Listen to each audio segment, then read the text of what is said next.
Dove Audio presents The Hitchhiker's Guide to the Galaxy by Douglas Adams, read by the author. Chapter 33. But the end never came, at least not then.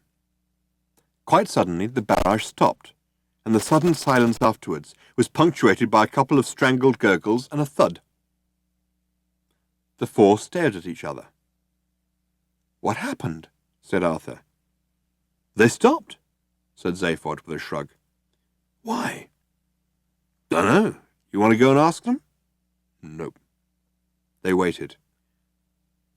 "Hello?" called out Ford. No answer. "That's odd. Perhaps it's a trap. They haven't the wit. What were those thuds?" "Dunno." They waited for a few more seconds. "Right," said Ford. "I'm going to have a look." He glanced round at the others. "Is no one going to say, 'No, you can't possibly, let me go instead'?" They all shook their heads. "Oh well," he said, and stood up.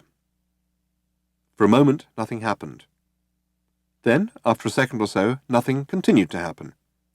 Ford peered through the thick smoke that was billowing out of the burning computer. Cautiously, he stepped out into the open.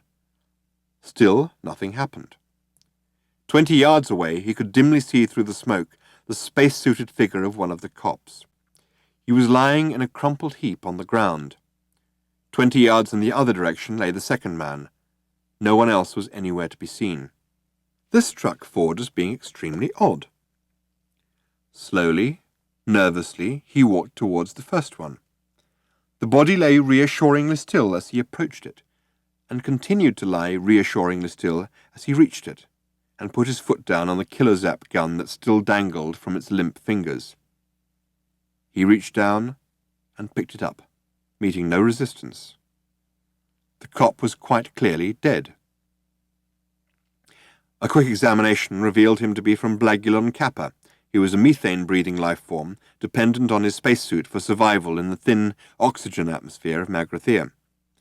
The tiny life support system computer on his backpack appeared unexpectedly to have blown up. Ford poked around in it in considerable astonishment. These miniature suit computers usually had the full backup of the main computer back on the ship, with which they were directly linked through the sub-ether. Such a system was fail-safe in all circumstances other than total feedback malfunction, which was unheard of.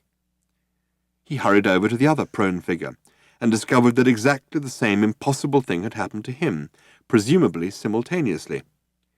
He called the others over to look. They came, shared his astonishment, but not his curiosity. "Let's get shot of this hole," said Zaphod.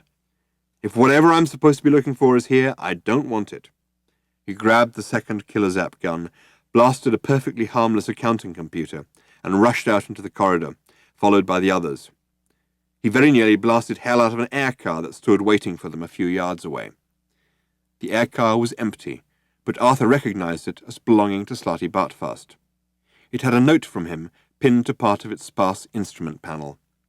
The note had an arrow drawn on it, pointing at one of the controls. It said, "This is probably the best button to press."